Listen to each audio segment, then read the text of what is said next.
नमस्कार, बहुत स्वागत आपका। आप देख रहे हैं द न्यूज, आपके साथ मैं सृष्टि मिश्रा। अरविंद केजरीवाल और जिस तरीके से वो कहीं ना कहीं सरकारी एजेंसियों पर उनका सवाल, ये आज की बात नहीं है, ये पुराने समय से होती आ रही है। एक बार फिर से हो गई है। अब क्या हुई है पूरे विस्तार से समझिए कि उन्होंने एक बार फिर से सरकारी एजेंसियों को लेकर क्या टिप्पणी दी है।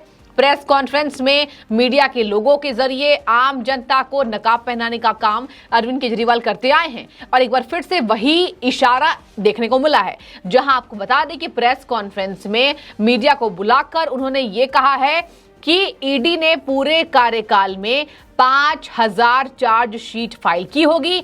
ईडी चार्जशीट फिक्शन है। जी हां, सही सुन रहे आप, फिक्शन बताया है। और कहा कितने लोगों को सजा हुई, सारे केसेस फर्जी होते हैं। ईडी का इस्तेमाल केवल सरकार गिराने, एमएलए खरीदने के लिए होता है। यहीं पे नहीं रुकते हैं, उन्होंने एक बार फिर से केंद्र सरकार को घेरा है। उन्होंने कहा कि केंद्र सरकार ने इनकम टैक्स के जरिए, केंद्र सरकार का काम होता है कि पूरे राज्यों में इनकम टैक्स के अमाउंट को बांटना होता है, लेकिन उन्होंने दिल्ली को क्या दिया? उन्होंने दिल्ली को 1.75 लाख करोड़ टैक्स दिया है, लेकिन केंद्र ने दिल्ली को केवल 325 करोड़ ही दिए हैं। मतलब दिल्ली ने, राजधानी दिल्ली ने केंद्र सरकार को इनकम टैक्स के जरिए 1.75 लाख करोड़ टैक्स दिया है और बदले में केंद्र सरकार ने दिल्ली को कितना दिया? तो दिल्ली के बजट के लिए केंद्र सरकार ने 325 करोड़ दिए हैं। ये अरविंद केजरीवाल ने प्रेस कॉन्फ्रेंस में केंद्र सरकार पर इल्जाम लगाया है और केंद्र सरकार के साथ साथ ईडी पर भी इल्जाम लगाते नजर आए हैं अरविंद केजरीवाल। दिल्ली के मुख्यमंत्री, आम आदमी पार्टी के संयोजक, मुखिया, अपने आप को कट्टर देशभक्त बताते हैं। तो देखिए, यहां दो बातें समझने की बेहद जरूरी है आपको। एक तरफ तो ईडी पर उन्होंने एक बार फिर से सवाल उठाया है, कहा है कि सारे केसेस फर्जी होते हैं। अब ये एक बार फिर से हो सकता है कि उनकी वीडियो वायरल हो जाए, क्योंकि पुराने वक्त से ही हम देख रहे हैं किस तरीके से जब वो किसी भी सरकारी एजेंसियों पर सवाल उठाते हैं कि केसेस फर्जी हैं और जब उन्हीं के नेताओं को कहीं ना कहीं सरकार जेल भेजती है तो वो उनके जो वीडियो सामने लेकर आती है वो जनता उनके मजे लेते हैं। जनता हमेशा ही कहते हैं कि जनता केजरीवाल को समझती है। केजरीवाल बोलते कुछ और हैं और सामने कुछ और आ जाता है। आज की ही बात नहीं है जब सरकारी एजेंसियों पर सवाल उठा रहे हैं, पुराने वक्त से चला आ रहा है। केंद्र सरकार के कामों से शायद अरविंद केजरीवाल खुश नहीं है और इधर वो बताते हैं कि दिल्ली की जनता उनसे खुश है। तो अगर दिल्ली की जनता उनसे खुश है तो शायद से दिल्ली की जनता हो और पूरे भारत की जनता हो, वो केंद्र सरकार के कामों से खुश है। आप कहते हैं कि ईडी की कार्रवाई फिक्शन है, फिक्शन बता रहे हैं, मतलब यहाँ पर सिनेमा थोड़ी चल रहा है। ये जनता लगातार सवाल कर रही है कि यहाँ कोई फिल्म की शूटिंग नहीं हो रही है जो आप ईडी के कार्य में ये कह रहे हैं कि फिक्शन है, फर्जी केसेस हैं। चलिए, फर्जी केसेस का उदाहरण देकर आपको मैं एक व्याख्या को समझाने की कोशिश करती हूं। आप भली भांति जान जाएंगे कि ईडी पर क्यों घिर रहे हैं अरविंद केजरीवाल, इतना चिढ़ क्यों रहे हैं ईडी की कार्रवाई से। क्योंकि आपको बता दें, कारोबारी से अरविंद केजरीवाल कहते हैं कि मेरे बंदे पर भरोसा करें। ये मैं आपको हिंट बता रही हूं, पूरी खबर आपको बताती हूं क्या है। आपको बता दें कि आबकारी नीति में हुए घोटाले पर एक नया ट्विस्ट सामने आया है, जहां ये ट्विस्ट क्या है? अरविंद केजरीवाल अपने कहीं ना कहीं सदस्य को बचाने की कोशिश कर रहे हैं।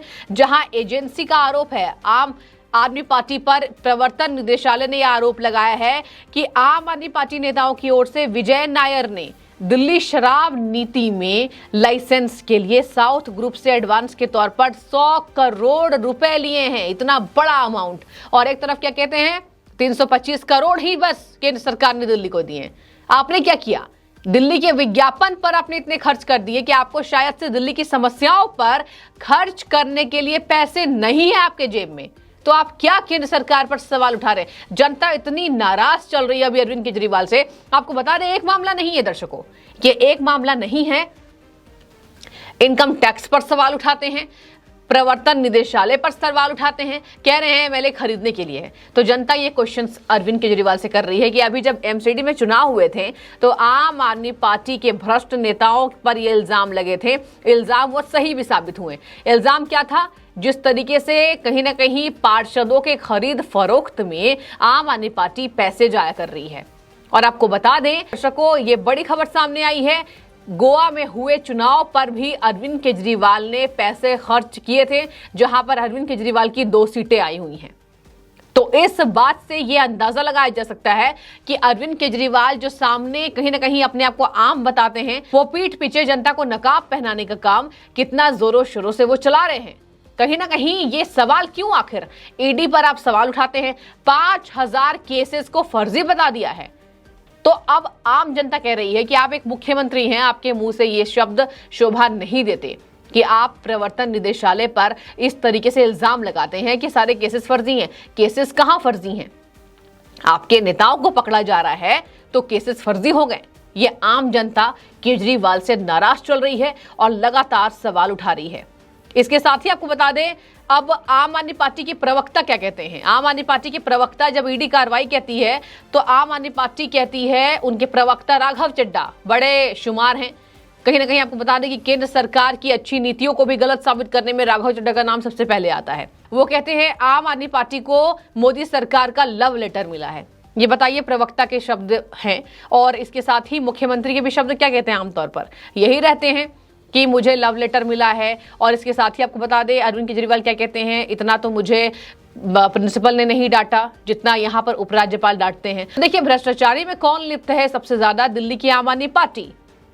आज फिर बड़ी खबर सामने आई है। विजय नायर पर कहीं ना कहीं जांच पड़ताल कर रही है, बड़े खुलासे ईडी कर रही है लगातार। तो अरविंद केजरीवाल को ये रास नहीं आ रही है कि ईडी उनके सरकार के पीछे क्यों पड़ी है। ईडी का काम होता है निष्पक्ष जांच करना, वो ईडी अपना काम कर रही है। ईडी ये नहीं देख रही है कि आरोपी कौन है, अरविंद केजरीवाल की पार्टी की तरफ से है या फिर भारतीय जनता पार्टी की तरफ से है। इसके साथ ही जरा आपको बता दूं कमेंट्स पढ़कर कि जिस तरीके से उन्होंने ईडी पर सवाल उठाया है तो जनता कितनी नाराज है, जनता क्या क्वेश्चन लगातार कर रही है। जनता यही लिख रही है कि आपके नेता जब भ्रष्ट होते हैं तो ईडी मिली हुई हो जाती है। इसके साथ ही इनकम टैक्स गलत हो जाता है, सीबीआई की छापेमारी आप फर्जी बताते हैं। तो फर्जी कौन हुआ? आपको बता दें, ये भी लिखा है अमित शाहरन नाम के युवक ने। तो केजरीवाल जी, आपके पास कोई सबूत तो होगा ही कि ईडी का इस्तेमाल आपकी सरकार गिराने के लिए किया जा रहा है। सबूत है तो सार्वजनिक कीजिए, वरना देश को अपनी टुच्ची राजनीति से गुमराह करना बंद कर दीजिए। जनता इतनी नाराज चल रही है केजरीवाल से। आपको बता दें अगला कमेंट क्या आया है।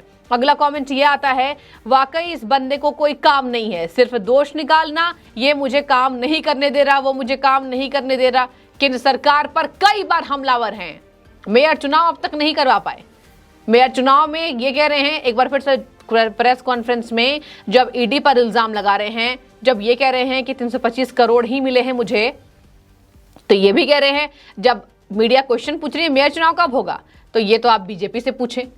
प्रदूषण कब कम होगा, ये तो आप बीजेपी से पूछें। ये तो आप केंद्र सरकार से पूछें। तो भाई किससे पूछें? जनता लगातार ये सवाल उठा रही है। इसके साथ ही आपको बता दें, ये भी लिखा है एक यूजर ने, किसी को पकड़ा हो या ना पकड़ा हो, तुम्हारे भ्रष्टाचारी मंत्री को जमानत नहीं मिल रही है, इस पर भी कुछ बोलो। सत्येंद्र जैन की बात कर रहे हैं यूजर। भली भांति जनता इनसे वाकिफ है कि इनके मंत्री जेल के अंदर क्या कर रहे हैं और ये जेल के बाहर उनका बचाव करते हैं। विजय नायर को कह रहे हैं कि मेरे बंदे पर गलत इल्जाम लगाया जा रहा है। खैर, ये तरीका और ये राजनीति आम आदमी पार्टी की है। इस पर आपकी जो भी राय है कमेंट करके बताइए। कह रहे हैं कि ईडी के केसेस फर्जी है, ईडी का कार्य फिक्शन है। फिक्शन शब्दों का प्रयोग अरविंद केजरीवाल ने किया है, दिल्ली के मुख्यमंत्री हैं। तो आपकी जो भी राय हो कमेंट में बताइए। आपका बहुत धन्यवाद द न्यूज़ से जुड़ने के लिए।